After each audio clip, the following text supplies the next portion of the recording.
جی السلام علیکم۔ یہ بات اصل میں اتنی اہم ہے کہ میں نے سوچا کہ میں اس کو دہراؤں اور اس کو ہم ریکارڈ بھی کر لیں۔ آپ کھڑے ہو نا عثمان، تو آپ کا ایک سایہ ہے، آپ چاہتے ہیں کہ یہ سایہ لمبا ہو جائے یا سایہ چھوٹا ہو جائے، تو آپ سایہ کو لمبا چھوٹا نہیں کر سکتے۔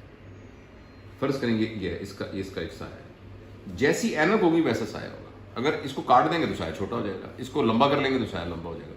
یعنی سایہ خود کچھ نہیں ہوتا، وہ جو اوریجنل آبجیکٹ ہوتا ہے وہ اس کے اوپر ڈیپینڈنٹ ہوتا ہے۔ اسی طریقے سے آپ نے پوچھا کہ ایموشنز کیا ہوتے ہیں۔ ایموشنز یہ ہے کہ آپ کو غصہ آیا ہے، آپ کو پیار آیا ہے، آپ کو نفرت آ گئی ہے، آپ کے اندر حسد آ گیا، آپ کے اندر چڑچڑاپن آ گیا ہے، آپ کے اندر کسی کے بارے کے اندر کوئی کینہ آ گیا ہے، ہمدردی آ گئی ہے۔ یہ جو ایموشنز ہیں آپ کے، یہ کوئی فزیکل چیز تو نہیں ہے نا۔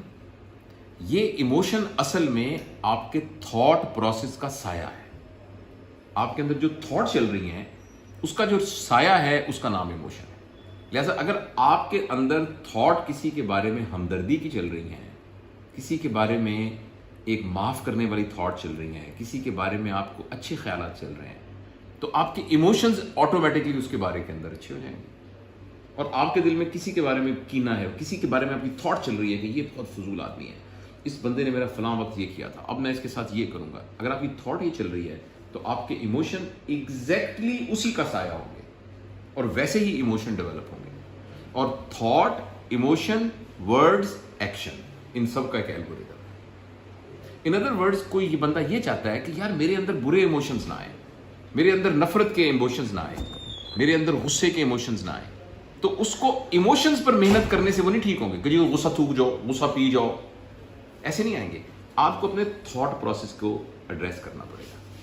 اگر آپ کا تھاٹ پروسیس کریکٹ ہو جائے گا تو آپ کے ایموشن آٹومیٹکلی کریکٹ ہو جائیں گے۔ اور تھاٹ پروسیس کو کرنے کے لیے سب سے بیسٹ آدمی آپ خود ہیں۔ جب بھی آپ کے اندر کوئی بھی خیالات چل رہے ہوں تو جسٹ ایک لمحے کے لیے، جیسے آپ ایک آدمی گزر کے جا رہا ہے تو آپ اس کو دیکھ رہے ہیں کہ کیسے چل رہا ہے، کیسے چل رہا ہے، لنگڑا کے چل رہا ہے یا سیدھا چل رہا ہے، آپ کو دیکھ سکتے ہیں نا۔ آپ اپنے اندر ایک یہ ایبلٹی پیدا کریں کہ آپ اپنے تھاٹ پروسیس کو دیکھ سکیں۔ اسی کو مراقبہ کہتے ہیں، اسی کو میڈیٹیشن کہتے ہیں، کہ آپ آرام سے اپنے تھاٹ پروسیس کو دیکھنا۔ یہ جا رہا ہے تھاٹ، تو آپ کو سڈنلی لگے گا کہ آپ الگ ہیں، آپ کا تھاٹ پروسیس الگ ہے۔ انفارچونیٹلی ہم اپنے آپ کو جب غصے میں ہوتے ہیں یا برے نیگیٹو تھاٹس میں ہوتے ہیں، ہم اپنے تھاٹ پروسیس کے ساتھ اپنے آپ کو آئیڈینٹیفائی کرنے لگ جاتے ہیں۔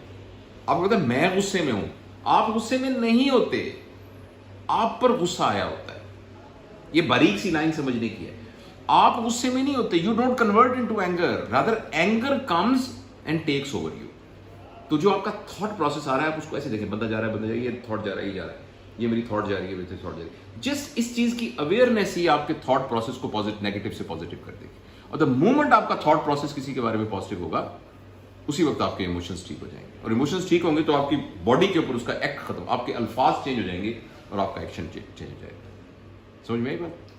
سر لیکن کوئی بندہ جو ہے وہ واقعی میں غلط کر رہا اور آپ اس کو سوچ رہے ہو کہ ہاں جی یہ غلط ہے، اور آپ نے اس کو مطلب اس کے بارے میں اپنے تھاٹس کیسے چینج کریں کہ ہاں آپ کو نظر آ رہا ہے کہ ایک بندہ وہ غلط کر رہا ہے، لیکن سب کہہ رہے ہیں، وہ خود بھی کہہ رہا ہے میں ٹھیک ہوں، میں ٹھیک ہوں، آپ اس تھاٹ کو کیسے چینج کریں گے؟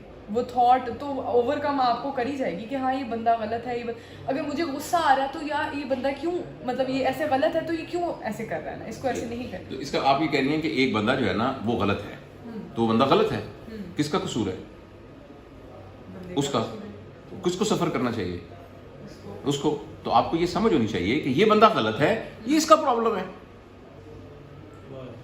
یہ تو اس کا پرابلم ہے کہ وہ غلط ہے، آپ کا کیا پرابلم ہے؟ آپ نے اس کو آبزرو کر لیا یہ غلط ہے، اور اب یہ ہے کہ آپ کو پہلے تو ہمیں یہ پتہ ہی نہیں کہ وہ غلط ہے کہ نہیں، ہو سکتا ہے آپ کی پرسیپشن میں وہ غلط ہو، وہ غلط نہ ہی ہو۔ اچھا بالفرض اگر غلط ہے بھی تو ایک دیکھیے، ایک چیز خراب ہے، ایک چیز صحیح ہے، تو کس کو زیادہ توجہ کی ضرورت ہے؟ تو اگر وہ غلط ہے تو وہ آپ کی مدد کا بیچارہ خواستگار ہے، اس کو آپ کی مدد کی ضرورت ہے۔ اگر وہ غلط ہے تو آپ اس کی مدد کریں تاکہ اس کی غلطی دور ہو، بنسبت یہ کہ اس پہ ریئیکٹ کرنے لگ جائیں۔ دیکھنا ایک شخص نے گالی دی، کتنی بڑی بات، گالی پہ لوگ قتل کر دیتے ہیں، خاص طور پہ مطلب کسی خواتین کو انوالو کر کے، کسی والدہ کو، کسی بہن کو انوالو کر کے کوئی گالی دے، لوگ اس پر قتل کر دیتے ہیں، جنگیں لگنی شروع ہو جاتی ہیں اس کے اوپر، یعنی قبیلے لڑتے رہتے ہیں۔ لیکن جو شخص گالی دے رہا ہے